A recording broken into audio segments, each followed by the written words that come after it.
Assalamualaikum warahmatullahi wabarakatuh. Waalaikumsalam. Salam sejahtera bagi Waalaikumsalam kita warahmatullahi semua. wabarakatuh. Waalaikumsalam. Salam budaya, salam absi. Salam budaya, salam aksi. Terima kasih. Salam absi. Terima kasih. Mari sebelum kita memulai acara kita berdoa agar kegiatan kita pada siang hari ini diridhoi dan dapat barokah bagi kita semua. Berdoa dipersilakan. Cukup. Pada siang hari ini kita membahas sambil nerima ya, tentang evaluasi pembelajaran seni. 2 hari yang lalu kita telah membahas mengenai penelitian tindakan kelas. Pada saat melakukan PTK juga imperatif sebetulnya diperlukan evaluasi pembelajaran. Bahkan sejatinya sebelum PTK kita harus memiliki data-data dan juga memiliki evaluasi tentang pembelajaran seni kita. Nah, kita sering di PTK itu tahu-tahu diterapkan, padahal kelemahannya nggak tahu. Ya, baik. Jadi, padahal untuk mengetahui kelemahan kan harus evaluasi dan seterusnya. Baru PTK. Nah, ini kadang-kadang jadi dampaknya sangat banyak. Pada siang hari ini telah hadir di Sekretariat APSI Dr. Kunstianing Astuti MPD.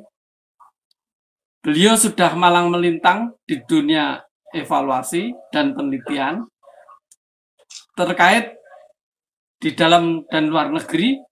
Hibah penelitian ratusan juta didapat hampir setiap tahun karena senengannya multi year. Jadi kalau dapat 3 proposal aja sudah 9 tahun.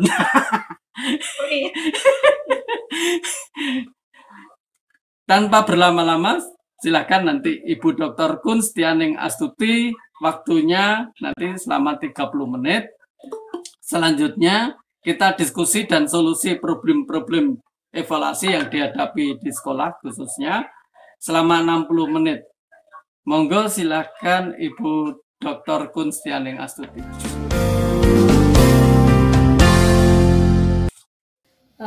Terima kasih Bapak Dr. Susilo Prandoko MPD dan terima kasih atas kesempatan ini. Selamat siang untuk teman-teman semuanya. Assalamualaikum warahmatullahi wabarakatuh. Salam sejahtera, ya. Warahmatullahi wabarakatuh. Ya, Om Swastiastu, Namo Buddhaya ya. Saya hanya ingin menyampaikan share saja berdasarkan pengamatan saya. Kali ini saya akan menyampaikan sisi lain dari evaluasi ya, yang mungkin perlu kita bicarakan bersama. Bahwa saya mengutip perkataan Marx, mengajar itu adalah seperti menggelindingkan bola. Jadi biarkanlah bola itu menggelinding sejauh-jauhnya, cukup ditentukan arahnya, tidak perlu diatur pantulannya. Jadi fungsi evaluasi adalah memberikan arah pencapaian tujuan, bukan untuk sekedar membuktikan bahwa peserta didik itu sampai di mana. Nah, artinya bahwa peserta didik harus tahu apa yang sudah dicapainya dan apa yang sedang dicapainya dan apa yang belum dan harus dicapainya.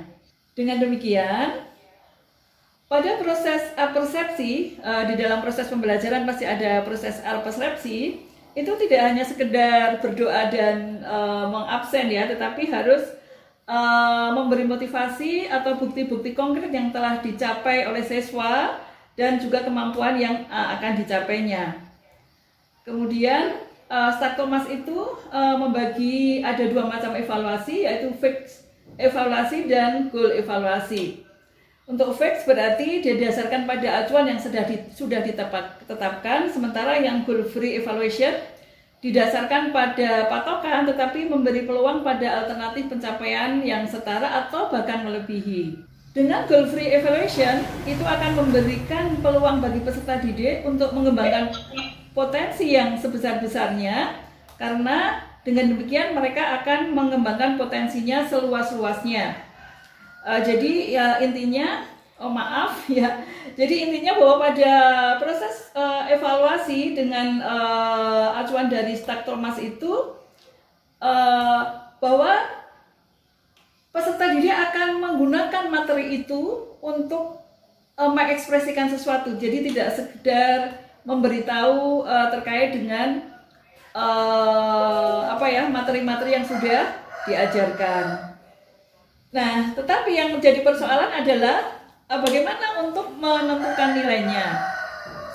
Nah, yang perlu kita perhatikan yang pertama adalah indikator ya. Nah, indikator adalah merupakan sesuatu hal yang penting. Indikator merupakan sesuatu hal yang penting karena inilah sebagai patokan bagi para guru untuk memberi tahukan tentang capaian apa atau mana yang sudah dicapai oleh peserta didik. Bagaimana cara menentukan indikator? Mungkin kita bisa melihat gambar kursi ini ya. Ini yang dari kayu berwarna coklat. Ini untuk melihat bahwa yang ini kursi lengkap, ada sandaran tangan, kita sebut kursi. Yang ini kita sebut kursi. Nah, tetapi yang bawah ini kita tidak bisa menyebut itu sebagai kursi, kita sebut itu adalah bangku. Sementara yang ini adalah dingkrik.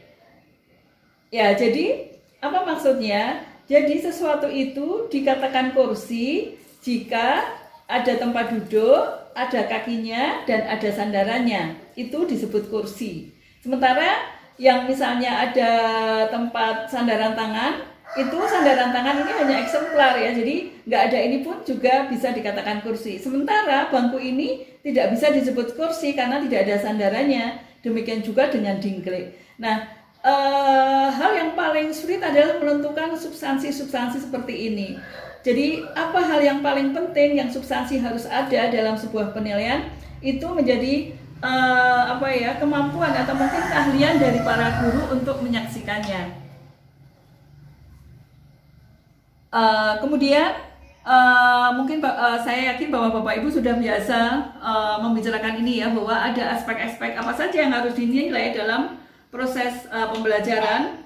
Yang pertama adalah kognitif, psikomotorik, dan afektif. Saya jelaskan dulu terkait dengan psikomotor. Kenapa? Karena sebagian besar bahwa guru-guru saya amati itu hanya mementingkan atau mungkin menilai terkait dengan kognitifnya saja, dari aspek dari pengetahuan, pemahaman, aplikasi, kemudian ada analisis, sintesa, dan evaluasi yang kemudian diubah oleh Bloom, evaluasi menjadi yang tahap kelima, kemudian yang kreativitas menjadi tahap keenam. Dan ini memang berdampak sangat besar ya, karena mungkin seperti saya pernah jelaskan dahulu, ketika evaluasi itu ada di atas, tentu saja orang akan mengira bahwa orang yang pandai mengkritik itu adalah lebih baik daripada orang yang membuat sesuatu. Dengan dirubahnya oleh Anderson bahwa sebetulnya yang paling di atas itu adalah kreativitas, orang akan lebih menghargai bahwa produktivitas atau mungkin seseorang yang bisa membuat sesuatu itu lebih baik daripada orang yang hanya mengkritik. Nah, nampaknya ini menjadi paradigma yang sangat bagus karena saya perhatikan bahwa hampir seluruh penelitian yang ada di Indonesia semuanya saat ini harus melahirkan sebuah produk. Itu adalah salah satunya. Nah, saya bicarakan psikomotorik. Psikomotorik ini ada beberapa tahap. Yang pertama adalah persepsi, yaitu misalnya kemampuan seseorang untuk membedakan suara fals dan tidak, untuk melihat warna yang harmonis atau tidak, untuk melihat gerakan tari yang luwes atau tidak. Dan kemudian adalah set. Set itu adalah misalnya kemampuan seseorang untuk menunjukkan bagaimana cara memegang biola, bagaimana cara memegang gitar, itu adalah set. Kemudian yang paling di atas set adalah imitasi, yaitu kemampuan untuk menirukan. Jadi menirukan apa yang dicontohkan oleh seorang instruktur. Di atas itu ada respon terbimbing, artinya bahwa itu sudah memadukan berbagai macam metode tetapi masih dibimbing oleh seorang instruktur atau guru. Dan yang di atas adalah mekanisme, yaitu kemampuan bahwa seseorang itu sudah bisa belajar sendiri, sudah bisa memadukan berbagai macam teknik. Misalnya bila misalnya dalam bidang musik seseorang sudah bisa menyanyi sendiri tanpa panduan dari orang lain, bisa bermain piano sendiri tanpa harus diajari oleh orang lain, tapi untuk mekanisme masih dalam tahap yang belum mahir. Tahap di atas itu adalah respon kompleks. Pada tahap ini seseorang itu sudah bisa memadukan berbagai macam teknik dengan sangat mahir. Nah kemudian pada awalnya psikomotorik hanya sampai di sini, tetapi kemudian Simpson itu menambahkan 2 tahapan lagi yang penting, yaitu adaptasi dan orisinalitas. Adaptasi adalah kemampuan seseorang untuk menyesuaikan diri dengan sesuatu. Misalnya seorang pengiring, dia harus mengiringi seorang penyanyi, dia bisa mengiringi berbagai macam genre musik ya, yang musik misalnya keroncong atau mungkin modulasi berbagai macam, itu dia sudah sampai pada respon kompleks. Nah, maksud saya sampai adaptasi. Dan di atas adaptasi itu adalah orisinalitas, di mana seseorang sudah mencapai kemampuan yang tinggi yang bisa menunjukkan identitasnya. Contoh orang-orang ataupun mungkin ya seniman-seniman yang sudah sampai pada tahap orisinalitas adalah Didi Kempot ya. Dia sudah bisa menunjukkan bahwa karakteristiknya adalah seperti itu. Mungkin bisa dikatakan Kenny G. Baru kita mendengar alunan saksofonnya saja, kita sudah tahu itu adalah Kenny G. Idris Sardi sudah sampai pada di situ. Dan nampaknya seseorang pasti akan berhasil seandainya dia sudah mencapai pada tahap orisinalitas, bukan hanya di bidang musik, tari ataupun mungkin seni rupa, tetapi semua bidang ketika sudah mencapai pada orisinalitas, dia pasti menjadi orang sukses. Sebagai contoh, pernah suatu saat Pangeran Charles dia menunggu 6 bulan untuk bisa makan di sebuah restoran di Inggris. Itu artinya bahwa orang yang mempunyai restoran itu sudah sampai pada orisinalitas yang tinggi. Siapapun yang sudah mencapai pada tahap ini pasti dia akan menjadi orang yang sukses. Dan nampaknya kita harus mengarahkan murid-murid kita, peserta didik kita, mahasiswa kita harus mencapai pada tahap ini untuk berhasil.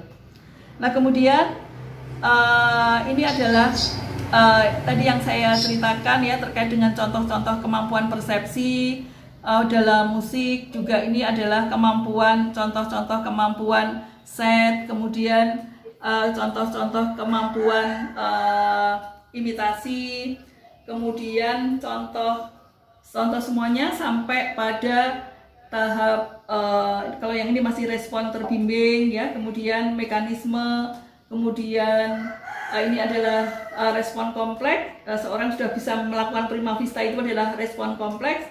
Kemudian adaptasi, jadi misalnya sudah bisa memainkan berbagai macam genre lagu.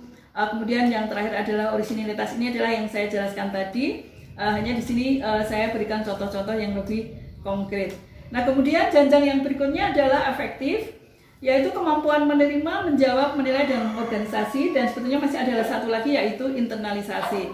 Nah kalau kognitif tadi sudah disampaikan dan Bapak Ibu sudah sangat paham dengan hal ini. Nah kemudian evaluasi itu harus dilakukan dengan menyenangkan, karena sebetulnya evaluasi itu adalah ekspresi diri bagi peserta didik. Peserta didik yang menguasai atau mungkin belajar dengan tekun, pasti dia akan menantikan kapan ujiannya, kapan pentasnya.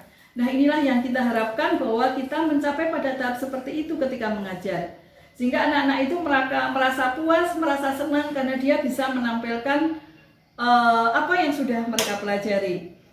Nah kemudian saya menunjukkan bagaimana evaluasi afektif. Nah untuk evaluasi afektif itu ada cara yang sangat unik ketika saya pernah melihat suatu proses pembelajaran, bahwa guru yang ada di depan kelas dia itu menggambar murid-muridnya dengan simbol-simbol.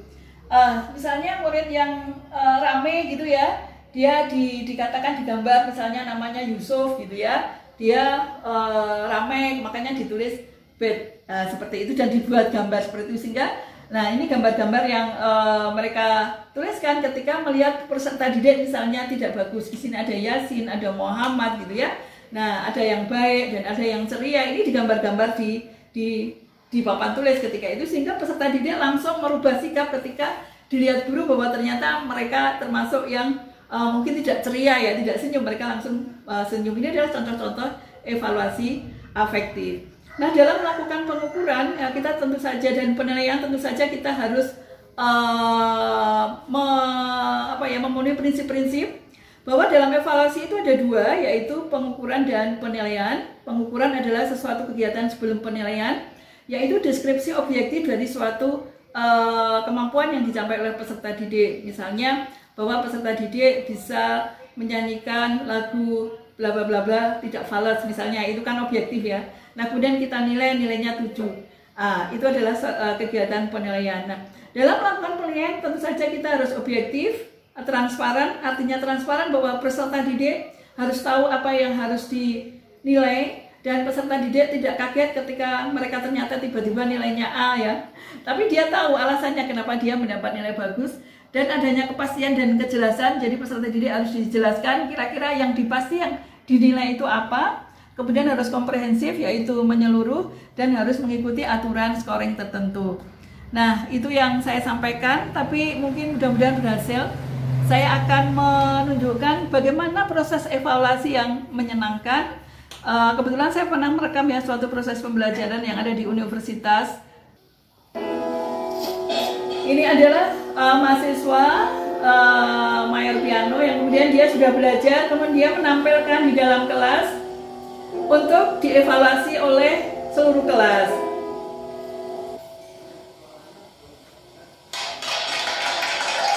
Nah, proses selanjutnya adalah mendiskusikan terkait dengan kemampuan peserta didik ini. Jadi pertama, peserta didik diminta untuk menjelaskan, mengungkapkan pengalamannya ketika bagaimana proses bisa memainkan lagu tersebut. Ya, ini adalah dosennya, yang ini ada dosennya, yang lain adalah mahasiswa-mahasiswa.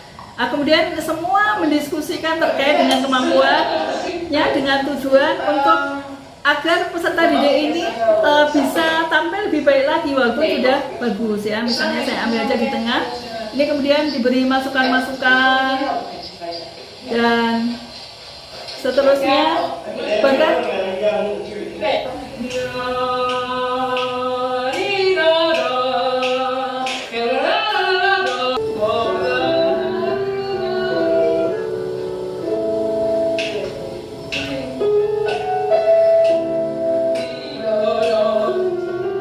nah, demikian seterusnya ya. Ini ada yang biola juga, semuanya seperti itu.